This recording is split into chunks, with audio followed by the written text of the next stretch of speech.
did, honey. After driving all night. What time is it? Almost 4:30. Almost dawn. We should be home in another hour. This man's name is Martin Gordon. The lovely girl beside him is Brett, his bride of 2 wonderful weeks. It's late August. They're returning from their honeymoon to their home in quiet, peaceful Angel County, California. Martin's Uncle Ben is sheriff of Angel County, and Martin is his senior deputy. Martin has high hopes of succeeding his uncle when Ben retires. But for now, Martin has only the thoughts, emotions, and pride of a very happy, newly married young man. Brett is his, and he feels no man could ask for more. And now, without warning, their honeymoon is to become a nightmare.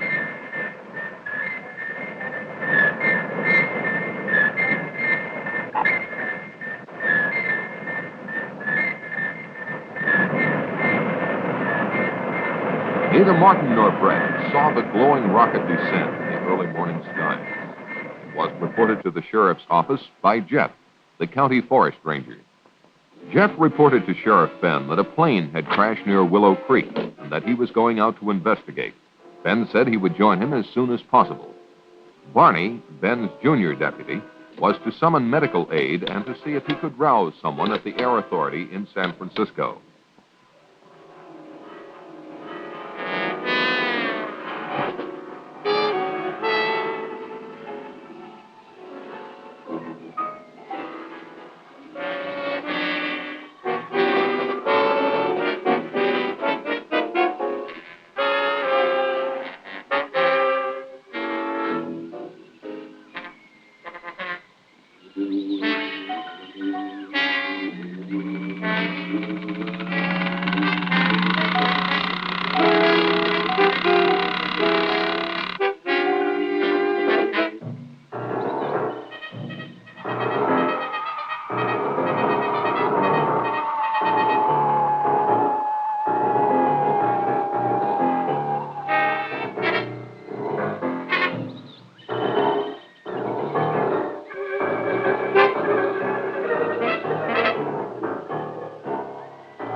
Uncle Ben, honey.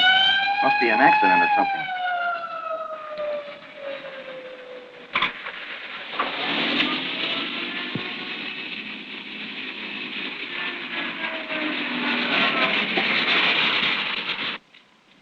There's a plane crash down the road a couple of miles. I'm going to be a little short-handed till help gets here. Go around back of me.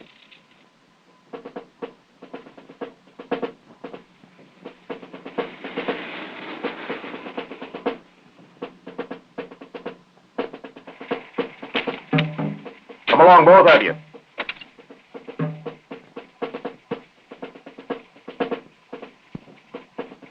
Get in, honey.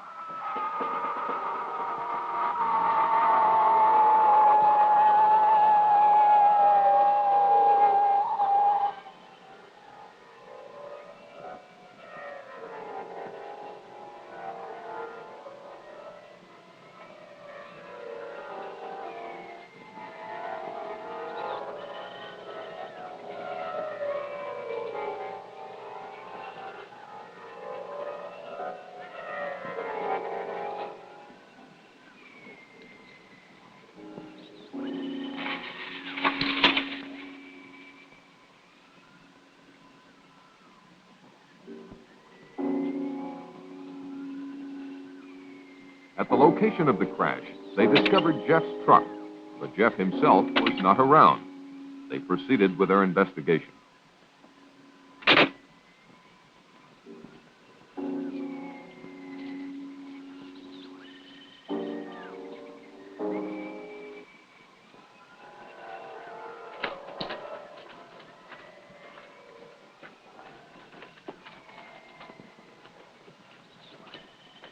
They looked at the rocket in utter amazement.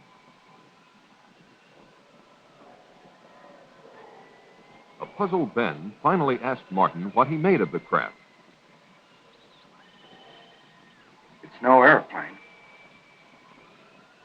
Could be one of our missiles. Or one of theirs. You could be right, honey. Don't think we have anything this big.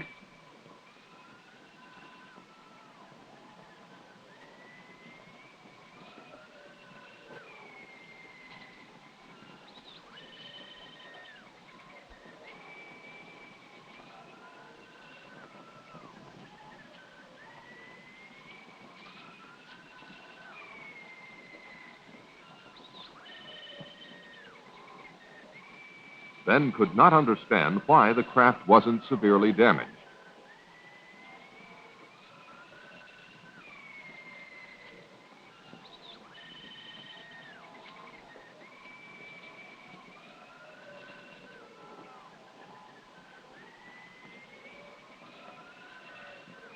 This hat belongs to Jeff Peters.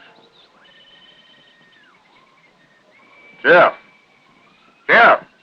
Jeff, are you in there? Martin, go back to my car and get my flashlight.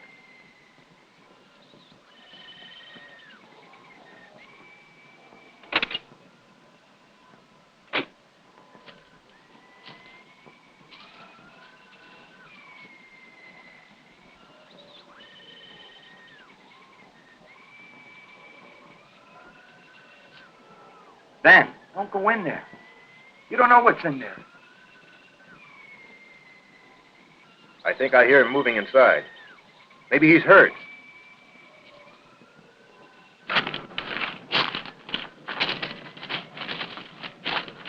Ben, please don't.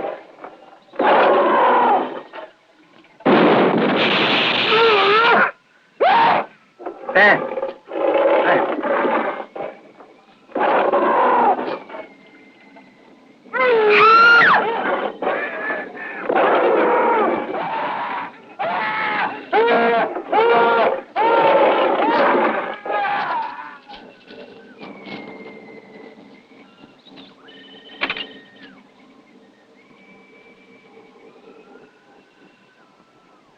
Car 1, calling in.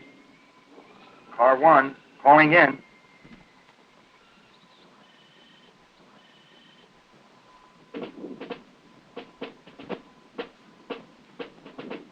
Within the hour, Martin's unusual call for assistance was answered by a special unit led by a Colonel James Caldwell.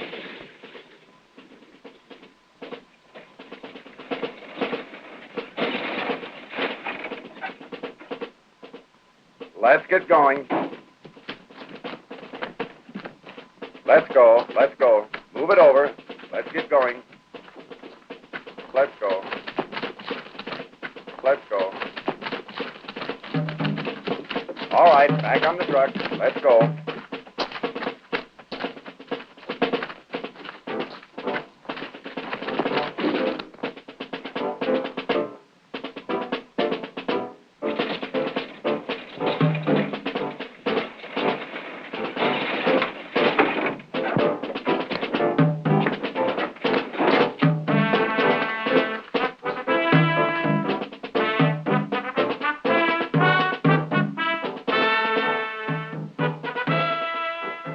Sergeant, take one man and check it out. Yes, sir.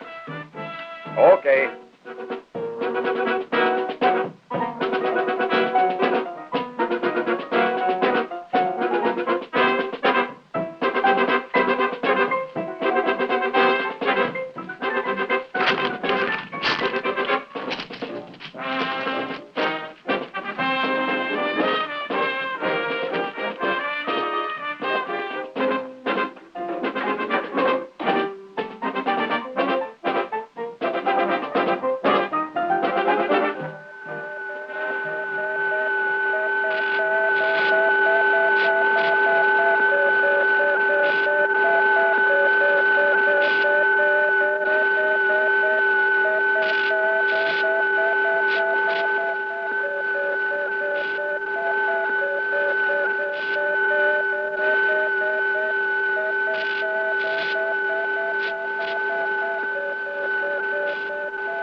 The sergeant reported seeing an amazingly large creature in the aft section of the strange craft. He further reported that it was secured by a kind of metal harness, but that the creature could still move around somewhat, and for that reason they had not gotten too close to it. There was no trace of either Ben or Jeff. The colonel ordered continuous guard duty around the spaceship and decided to set up a temporary military headquarters at the sheriff's office in town.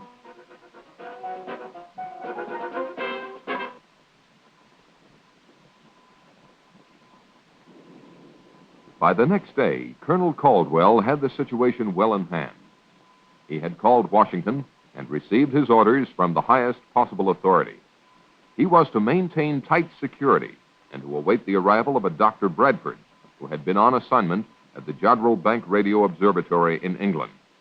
Upon arrival, Bradford was to take complete charge of the operation. He was the world's leading authority on space emissions and had worked out a series of systems that might lead to communication with other forms of life when, as, and if they were contacted.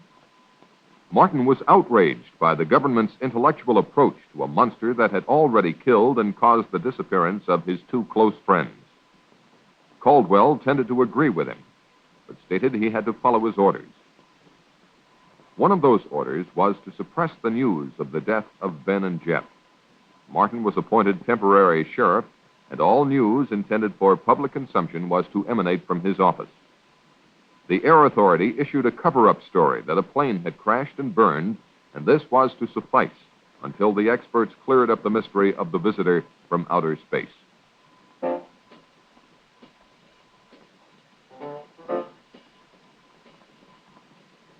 In a remote section of the county, the first of a series of tragedies took place. Tragedies that would have been avoided had the public been warned.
Later that day, while they were awaiting the arrival of Dr. Bradford, Martin instructed Barney, on advice from Colonel Caldwell, to plant in the local papers the news that Ben and Jeff had taken off on a fishing trip to British Columbia. The colonel had impressed the bereaved families with the necessity of maintaining secrecy, and these brave relatives had agreed.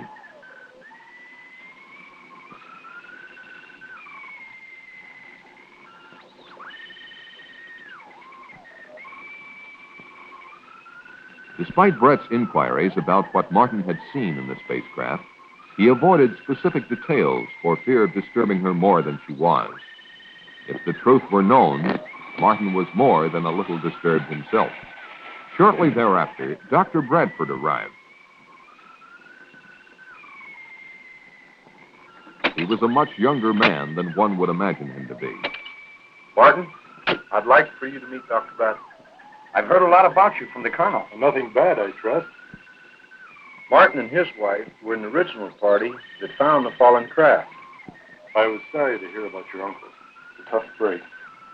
I hope you're feeling better. Yes, thank you. A couple hours of sleep did a world of good. Bradford thanked the colonel for his assistance and then asked to speak to Martin. Bradford questioned Martin about everything that had transpired. Martin did his best to recall everything in precise detail, but really didn't have much for him. The two soldiers that entered the rocket earlier had been summoned, and Bradford hoped to learn more from them. The doctor himself would not enter the rocket until the arrival of certain equipment. From his discussion, it was apparent that the doctor considered this situation a magnificent opportunity for mankind. He felt that if he could communicate with the creature, it might be possible to advance human knowledge by years or even centuries. The spaceship alone signified an intellectual development far in advance of anything on Earth. When Martin asked him how he intended to protect himself from the creature, Bradford said not to worry, that he hadn't come here to be victimized either by his own or the creature's fears.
Oh, hi, Barney.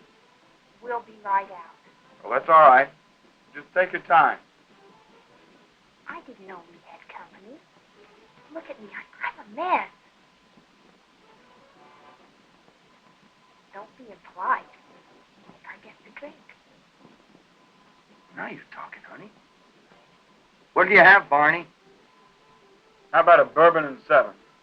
Coming up. Would you get the 7, honey?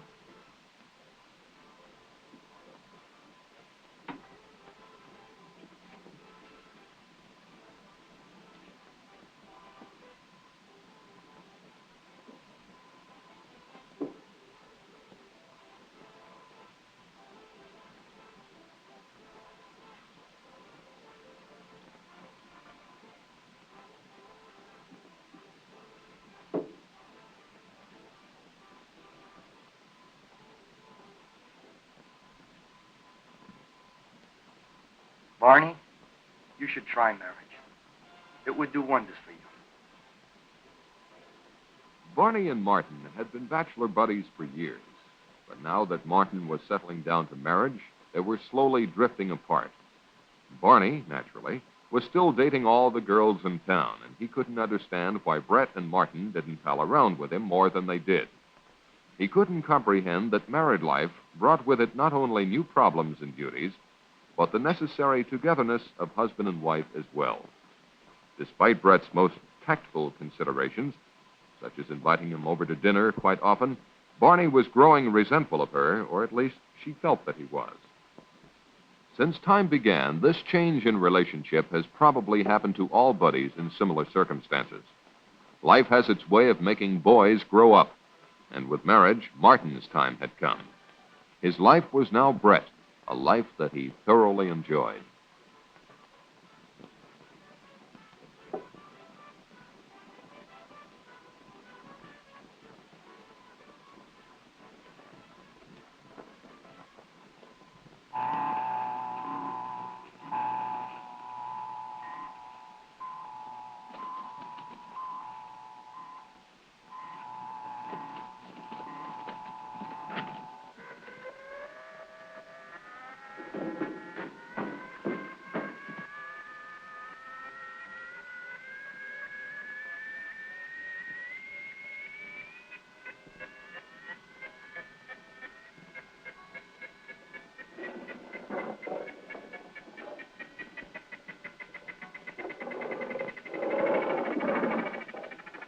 Bye, honey.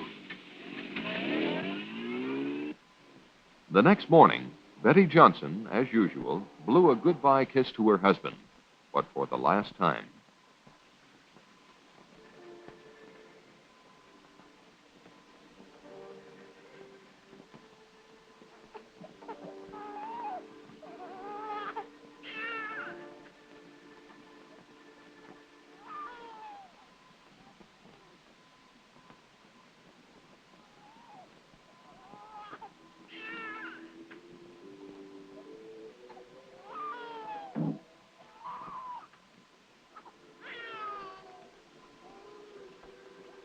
Poor baby. Let Mommy take your temperature.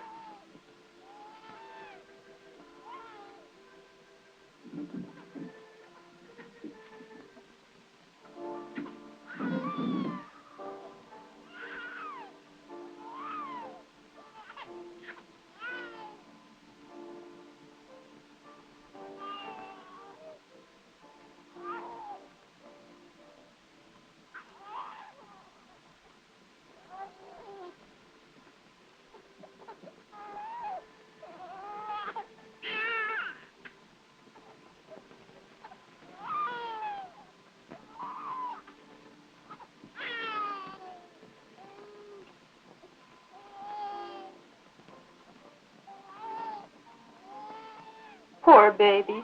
You'll feel better soon.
Grandpa, can I go for a walk?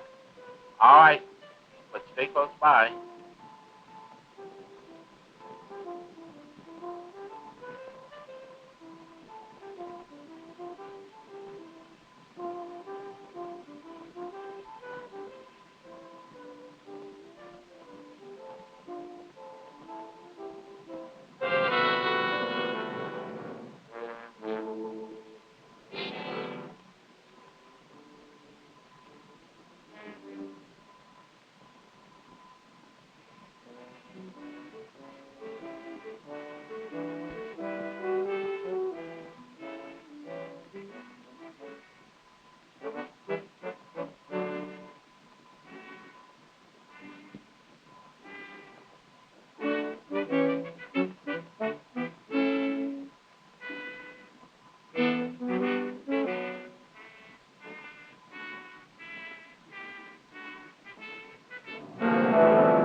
Bobby. Bobby.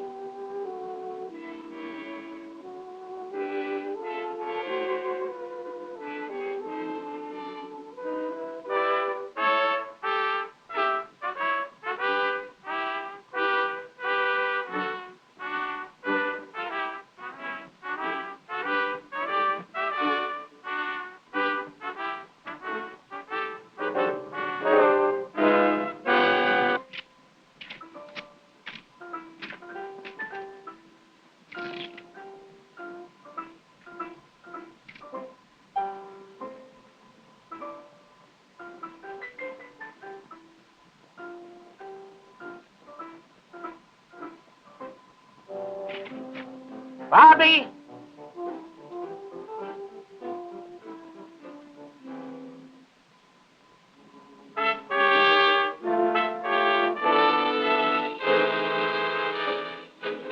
Bobby!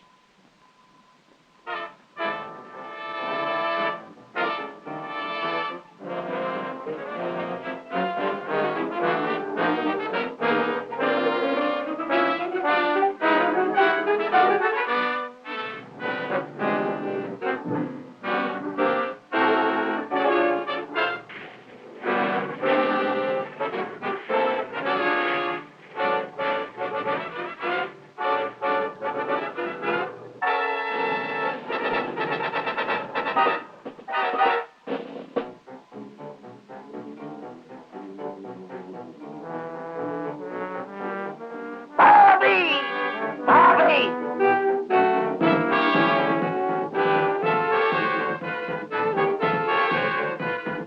Bobby.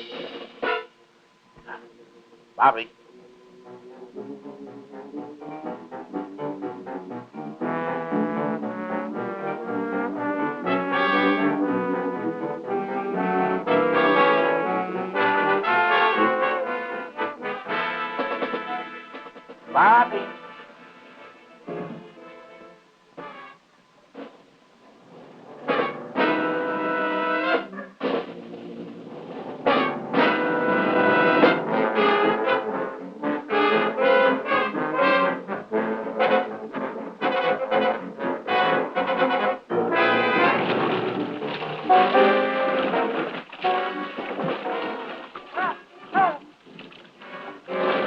Help! Help! Help! Help! Help! Help!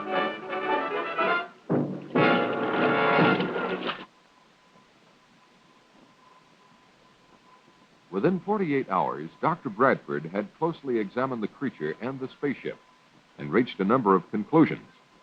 He was sure the creature had come from beyond our solar system because it adapted to our environment so quickly, and no planet or dead star near us has conditions similar to the Earth. Of special interest to him was the hull of the ship. It was composed of an alloy unlike anything human science had ever encountered. The doctor had run a number of tests on the metal, but its molecular structure remained a mystery.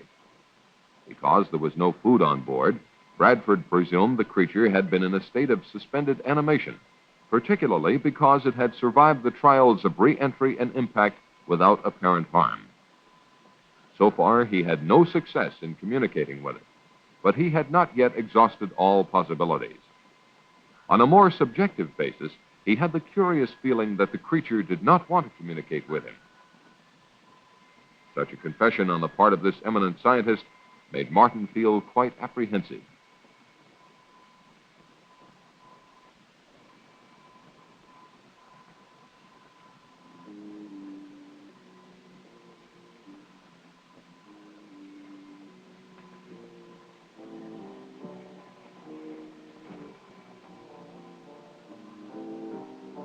While on a routine call to pick up instructions from Colonel Caldwell, Martin received an urgent message from Barney.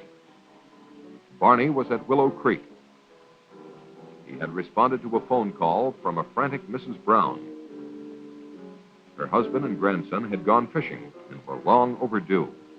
Barney was instructed to organize a search party locally and to report the results to Martin. Because of security regulations, he was not to come near the area of the spacecraft. Martin said he would join Barney later if he could.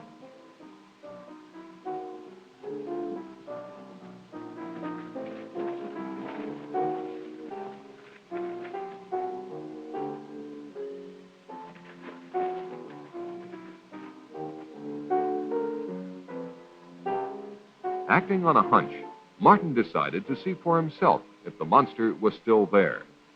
It was.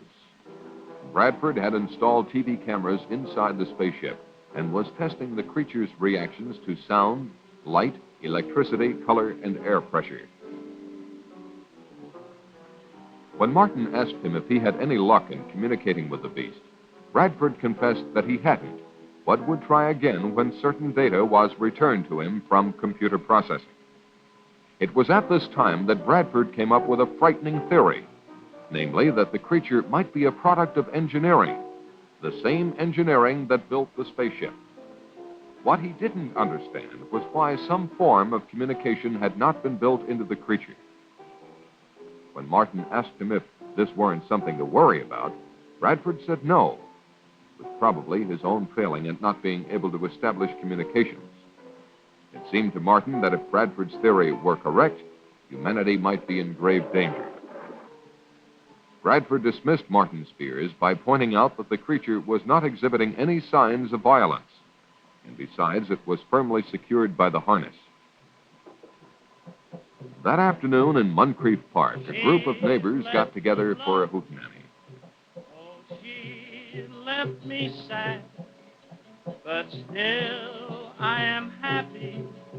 In fact, I am glad, for I am as free as that bird in the tree, 'cause she left me alone and could not marry me. I said that I loved her and would till I died. I tried to forget her, and I really did try, but I'll still think of her till the day that I die, 'cause I think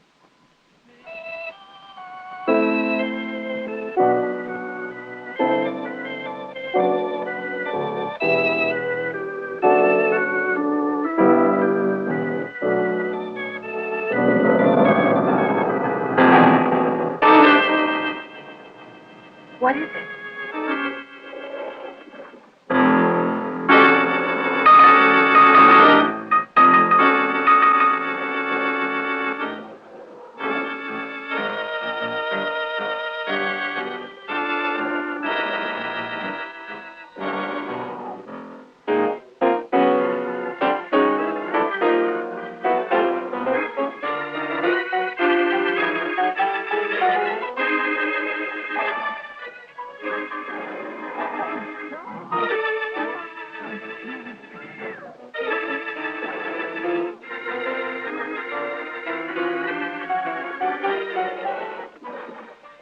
You stay there.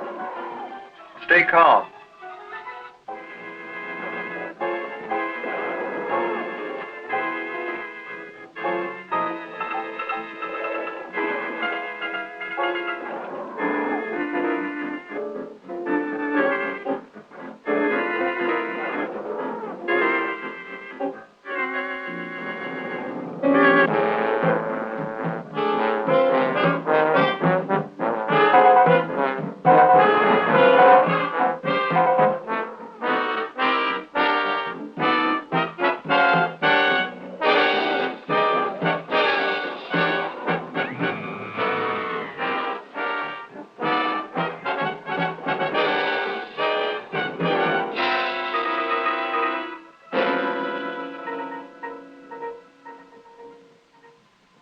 In response to a multiple missing persons report, Martin and Barney searched the countryside for the group of picnickers. The only trace they found of them was the remains of a guitar one of them carried. This wholesale disappearance of a large group of people, coupled with earlier missing persons reports, led Martin to only one conclusion. There must be another monster, and it was on the loose.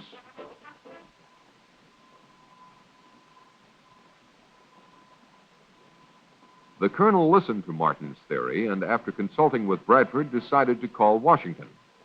He was told to follow his own good judgment, but under no circumstances was he to alarm the populace. The colonel decided to organize a county-wide search. Martin's assignment was to search the north end of the county.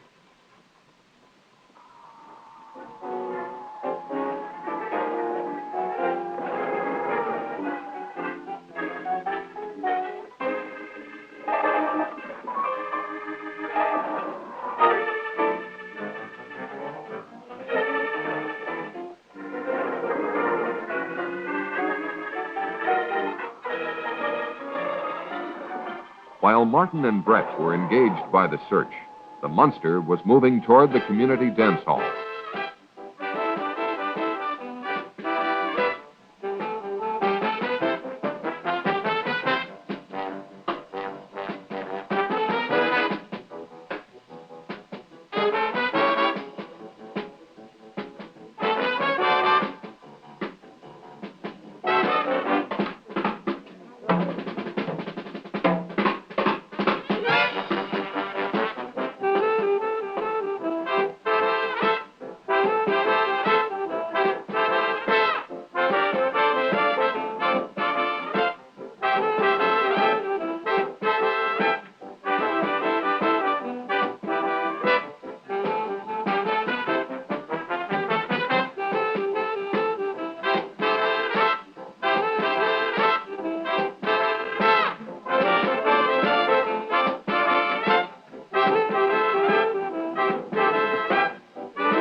hell with him. Come on, Rita. I've had enough of that guy.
While Martin and Brett were taking a break from the search, a call came through which confirmed Martin's theory. Colonel Caldwell told them of the monster's attack at the dance hall. His troops now had orders to destroy the monster, and he asked for Martin's assistance. Martin said he would join the colonel as quickly as possible.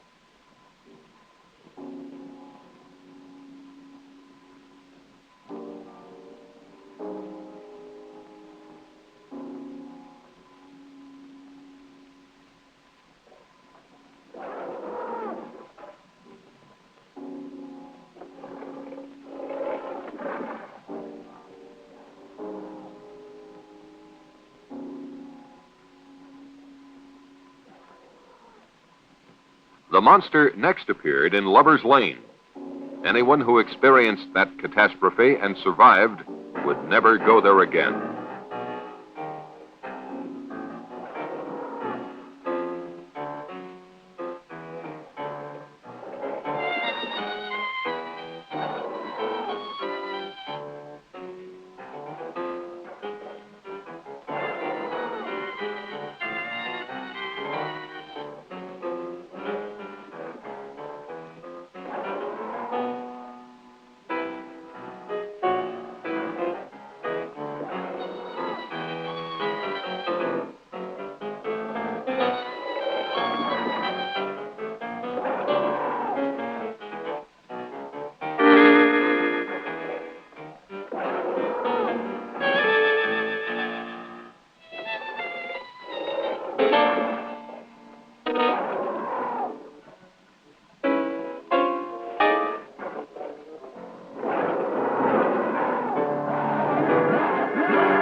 God!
was almost an hour before Caldwell learned of the monster's devastating new attack. Colonel Caldwell wasted no time ordering his men into action. It was at this point that Bradford interceded. He demanded that the monster be taken alive at all costs. The colonel's protests about the dead and missing made no impression on Bradford. Caldwell conceded to the point of assuring Bradford that they would not destroy the monster if they could avoid it.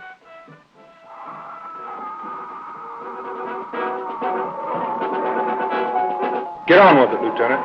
Move it out, men.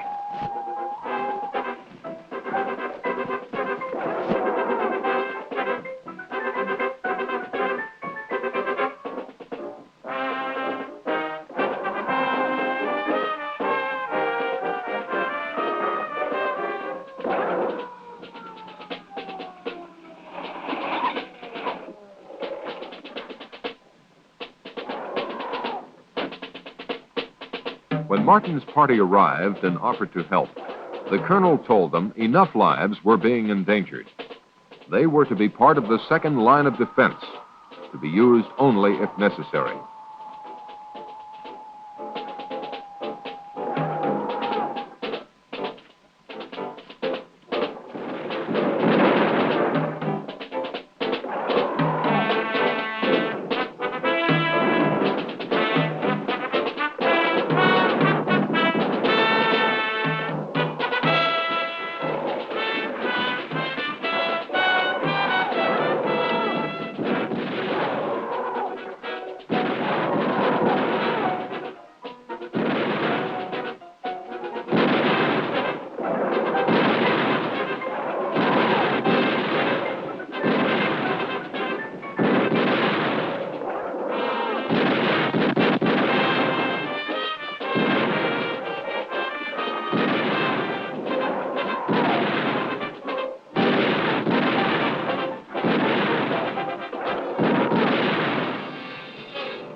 The sergeant, a shaken man, returned babbling about what had happened. Caldwell, realizing the full danger of the situation, decided he had only one means left to stop the monster: grenades. Now Bradford made a drastic move. Acting on his superior authority, he forbade Caldwell to destroy the creature. The colonel, more concerned with saving human lives than advancing science, told Bradford to go to hell. Get out of my way.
Where's he going in such a hurry?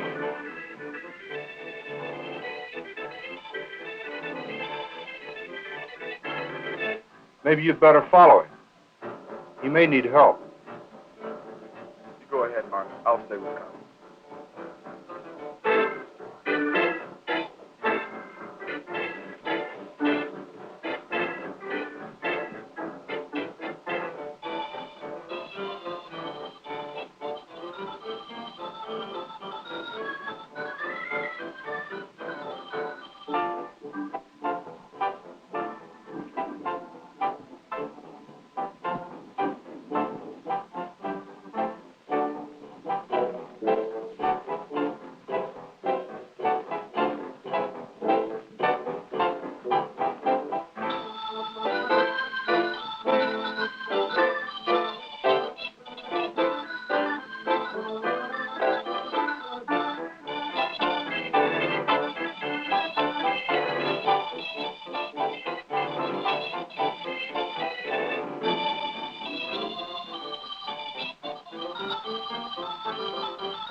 The explosion loosened the harness on the monster and allowed it to escape.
Martin tried to help the doctor, but there was no time. Bradford told Martin what he had just confirmed, that these monsters were highly specialized test animals. They were, in fact, mobile laboratories that consumed human beings in order to analyze them chemically, undoubtedly to detect weaknesses in the human species. He told Martin that the information fed into a computer in the spacecraft. Further, he added, now that both monsters were dead, the computer would activate a transmitter to send the results into outer space. Martin knew what he had to do.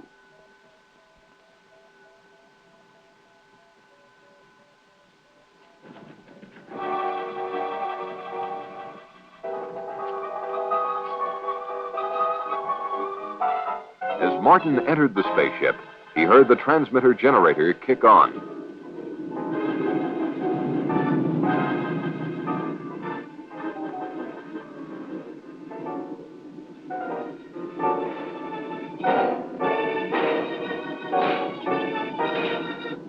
The super tough alloys of the spacecraft were not even dented by Martin's hammering.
As the transmitter stopped, Martin felt sick.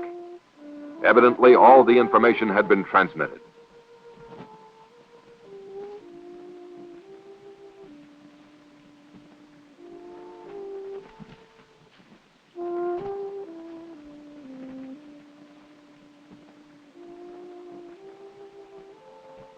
On Martin's return, he confessed his failure. He slowly asked Bradford what was in store for humanity. Bradford was pessimistic, but implied that maybe all was not lost. After all, he told them, the vastness of the universe is incredible. If these monsters had come from its outer limits, their home might even no longer exist. Or if they do come again, perhaps man will have advanced enough to cope with them and those who made them. Only God knows for sure, were Bradford's last words to anyone on this earth.